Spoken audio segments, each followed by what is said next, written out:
mené par le peuple sénégalais. Le peuple avait réellement espoir quand il avait élu le président Macky Sall.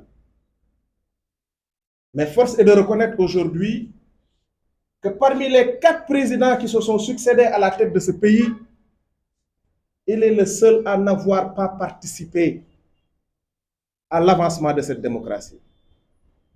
Le président Léopold Sédar Senghor nous a valu un multipartisme, même si celui-ci a été un multipartisme limité. Le président Senghor nous a valu une démission volontaire à la tête du pays, ce qui a été un tournant décisif dans la marche démocratique de notre pays. Abdou Diouf, quand il est arrivé, il nous a valu un multipartisme intégral.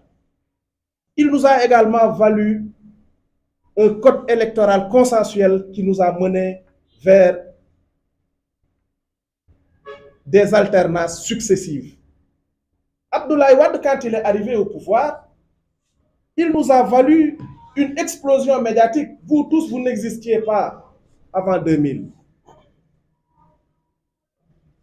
Ces 3 premiers présidents ont donc cotisé quelque chose pour que la démocratie avance. Mais quel est l'apport de l'actuel président de la République pour l'avancement de cette démocratie? Aucun apport. Au contraire, il a fait reculer ce pays démocratiquement.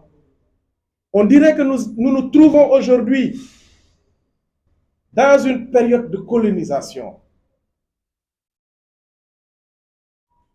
Tout ce qu'il sait faire, ce président, je parle bien du président Macky Sall, c'est de liquider ses principaux adversaires. Nous l'avons vécu avec Karim Wade, nous l'avons vécu avec Khalifa Sall, nous sommes en train de le vivre avec le président Ousmane Sonko.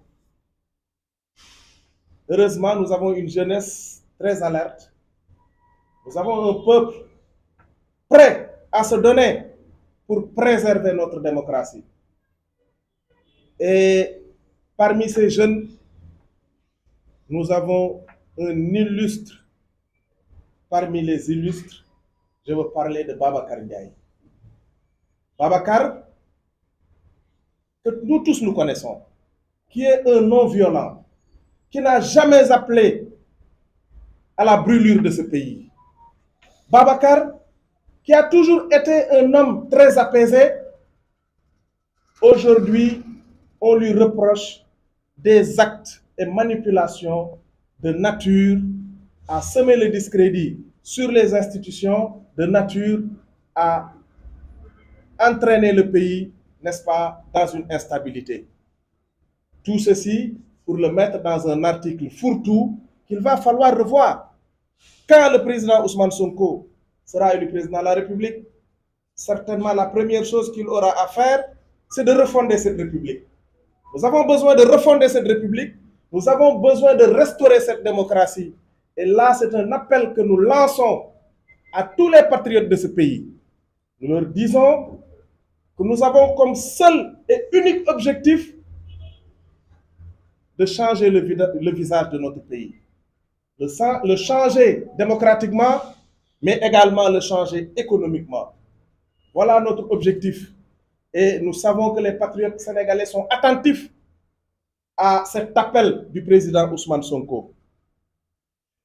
Dans cette tentative de l'éliminer comme candidat, le projet funeste de dissoudre Pastef, les patriotes, constitue le chemin par lequel on veut passer. Nous tous, nous savons que le principal objectif, c'est de dissoudre Pastef. Souvenons-nous de ce fameux communiqué du ministre de l'économie, du ministre de l'Intérieur, à 3 heures du matin, pour évoquer cette dissolution de Pastef. C'était juste au moment où nous organisions notre levée de fonds, communément appelée Nemekoutou. Le peuple sénégalais a fait face. Ils ont reculé. Ils ont reculé sans pour autant abandonner, parce que Quelques semaines plus tard, voire quelques mois plus tard, ils ont concocté ce complot qui n'est rien d'autre qu'un complot abject contre le président Ousmane Sonko. Je veux parler de cette affaire Sweet Beauty qui aujourd'hui est en train d'être oubliée, comme justement on a oublié pas mal de choses pour s'attaquer aux démocrates de ce pays. Non content de cela, aujourd'hui, ils cherchent encore, ils reviennent en force pour nous servir cette histoire de diffamation. Je ne sais même pas s'il faut en pleurer ou en rire. Voilà une affaire pour laquelle l'accusateur lui-même reconnaît qu'il existe un rapport.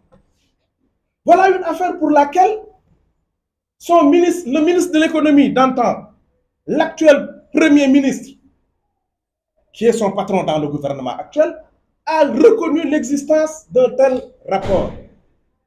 Mais qu'est-ce qu'ils veulent finalement? Puisque eux-mêmes, ils ont reconnu l'existence d'un tel rapport. Qu'est-ce qu'ils veulent finalement? Ce qu'ils veulent, c'est simplement demander à Ousmane de sortir le rapport. Beaucoup d'entre nous ont ce rapport-là dans nos téléphones. Nous avons presque nous tous ce rapport dans nos téléphones. Tout ce qu'ils cherchent, c'est de condamner Ousmane, président Ousmane Sonko, pour recel de documents administratifs, faux et usage de faux. Pensez-vous qu'une démocratie digne de ce nom doit éliminer un candidat qui constitue l'ultime histoire de son peuple simplement parce qu'il aura été condamné pour 6 mois avec sursis? C'est inacceptable. Dans une démocratie digne de ce nom, personne ne peut accepter un tel fait. Personne ne doit accepter qu'on élimine un candidat simplement parce que quelqu'un l'a accusé de diffamation et qu'il aura été condamné à une peine avec sursis. Ça, on en aurait parlé dans une démocratie comme les États-Unis ou la France ou même l'Angleterre, qui est un royaume par ailleurs, mais les gens, mais ils ne pourraient pas comprendre une telle attitude d'un pouvoir.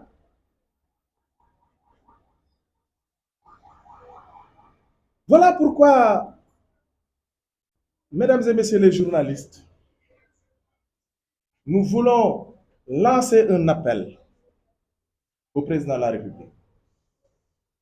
Nous voulons lui dire simplement que nous sommes un peuple très paisible, un peuple qui ne connaît que la paix. La preuve, on n'a jamais connu de guerre interethnique ici au Sénégal. On n'a jamais connu de guerre interreligieuse dans notre pays. On n'a jamais connu de coup d'État dans notre République. Il a le devoir de préserver cette paix.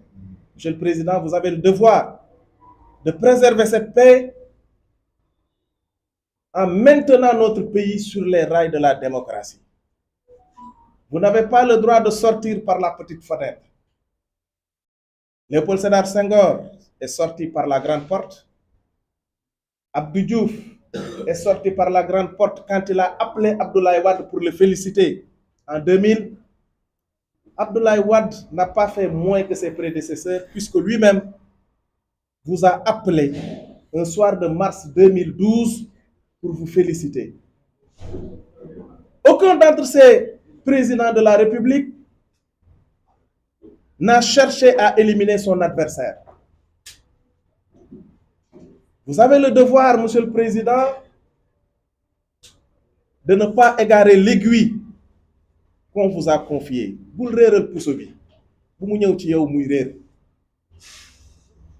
Les gens parlent souvent d'un bilan matériel, même si je ne partage pas, bien évidemment, ce bilan matériel qu'on a l'habitude de rendre reluisant. Personnellement, je ne partage pas ce bilan-là.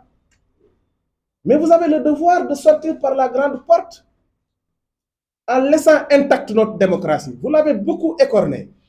Oui, vous l'avez beaucoup écorné, mais vous avez le devoir, au moins, d'organiser des élections transparentes et inclusives.